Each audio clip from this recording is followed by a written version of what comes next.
रेल्वेने प्रवास करणाऱ्या प्रवाशांसाठी एक महत्त्वाची बातमी आहे।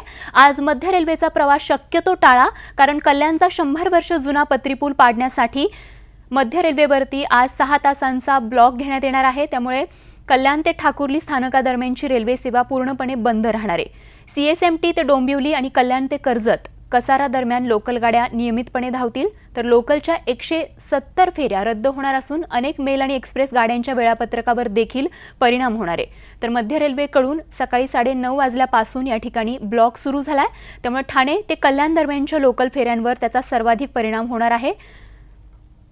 तर कल्याण ते डोंबिवली दरम्यान विशेष बसेस चालवण्यात येणार आहे। पालिकेकडून ही सोय एकूणच 170 लोकलच्या फेऱ्या आज रद्द करण्यात आल्यामुळे त्यांची गैरसोय होऊ नये म्हणून कल्याण डोंबिवली महानगरपालिकेकडून बसेसची अधिकची सोय या ठिकाणी प्रवाशांसाठी करण्यात आली आहे। प्रदीप भणगे आमचे प्रतिनिधी या संदर्भात आपल्याला अधिक माहिती देत आहेत। प्रदीप, एकूणच हा पत्रीपूल पाडण्याचं काम या ठिकाणी सुरू झालंय का आणि कशा पद्धतीने तयारी सुरू आहे?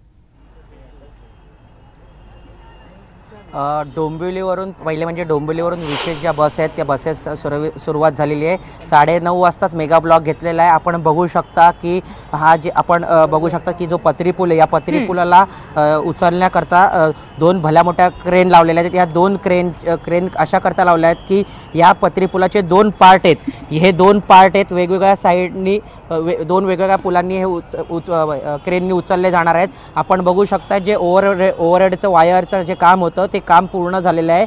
आता जे 2 भाग आहेत पत्रीपुलाचे ते सुद्धा करण्यात आले आहे। आता थोड्याच वेळात हा पत्रीपूल उचलला जाईल असं रेल्वे अधिकाऱ्यांकडून सुद्धा सांगितलं जात आहे। आपण बघू शकता याच पत्रीपुलाच्या बाजूला पूल आहे, या पुलावरती प्रचंड ट्रॅफिक झालेलं दिसतंय। जी डोंबिवलीवरून आणि शिळफाट्यावरून येणारं जे ट्रॅफिक आहे कल्याणच्या दिशेने जाणारं ते आहे, मात्र जे कल्याणवरून डोंबिवलीला जाणारं जे ट्रॅफिक आहे ते दिसत नाहीये। बघ्यांची पण एक गर्दी इकडे झालेली दिसते।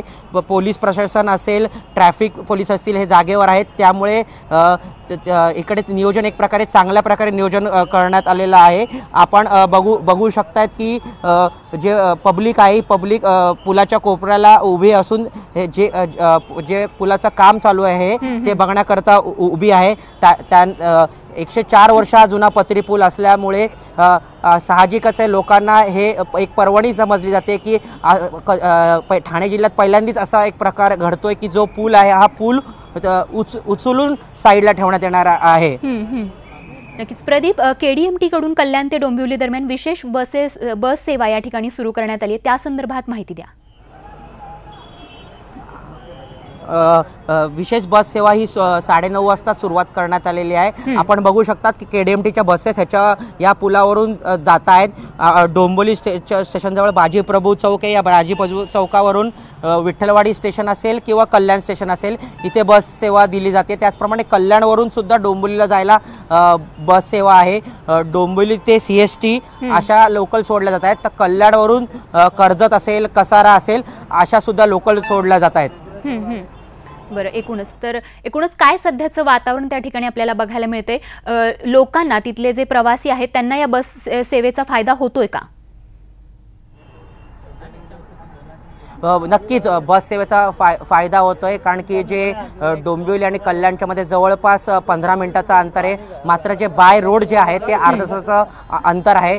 त्यामुळे ज्यांना कर्जत कसाराकडे जायचं असेल, बदलापूर, अंबरनाथ, टिटवाळा या भागाला जायचं असेल, ते लोक डोंबिवली स्टेशनला उतरून कल्याण स्टेशनला येतात आणि पुढचा प्रवास करतायत। त्याचप्रमाणे जे बाहेर गावून जे कल्याण स्टेशनला आलेले आहेत आणि त्यांना मुंबईच्या दिशेला जायला असेल, त्यांना पण हाच मार्ग आहे की कल्याणवरून डोंबिवलीला जायला ज्या बस आहेत, त्याचप्रमाणे वाशीच्या ज्या बस आहेत त्याचा वापर चांगल्या प्रकारे होत आहे।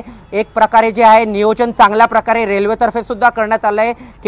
केडीएमसी तर्फे सुद्धा चांगलं नियोजन करण्यात आलेलं आहे। ट्रॅफिक पोलीस असतील, पोलिसांची सुरक्षा पण चांगल्या प्रकारे झालेली आहे। नक्कीच प्रदीप, आणि दिवसभरात या ठिकाणी पत्रीपुलाचं जे पाडकाम सुरू आहे त्या संदर्भात अशीच अपडेट आमच्यापर्यंत पोहोचवत राहा। तुर्तास धन्यवाद या माहितीसाठी। तर एकूणच पत्रीपूल पाडण्याचं काम या ठिकाणी सुरू आहे आणि याच संदर्भात अधिकची माहिती देणारी प्रतिक्रिया आपल्यापर्यंत आली ती आपण बघूयात। वायर्स बहुत सारे इस ब्रिज के साथ बंधे हुए हैं, तो सबसे पहले तो उन ओएचई वायर्स को डिस्कनेक्ट किया जाएगा और जब उधर से हमारा ट्रैक्शन डिपार्टमेंट क्लियरेंस देगा उसके बाद हम लोगों ने इसमें शिलिंग्स वगैरह लगाकर इसको तैयार करके रखा हुआ है। फिर इसके बाद इसको 400 टन की क्रेन इस साइड में रखी हुई है और 600 टन की एक दूसरी क्रेन जो कि इम्पोर्टेड क्रेन है, अभी आई है, पहली बार इस जगह पे काम कर रही है, उसको भी रेडी करके रखा हुआ है। तो जैसे ही ये OHE वायर्स का डिस्कनेक्शन होता है और हमें उधर से ग्रीन सिग्नल मिलता है, इस कार्य को करने में 1 घंटा लग सकता है, 1.5 घंटा लग सकता है, डिपेंडिंग अपॉन कितना काम है। उसके बाद इसको स्लिंग को बांध कर इन दोनों गर्डर्स को उठाया जाएगा और साइड में कर दिया जाएगा। उसके बाद गर्डर का जब काम ऊपर से हट जाएगा, उसके बाद नीचे जो OHE वायर्स हैं उनको कैरी थ्रू किया जाएगा, जिससे कि नॉर्मल ट्रैफिक के लिए ट्रेनों के आवागमन के लिए सुविधा हो सके।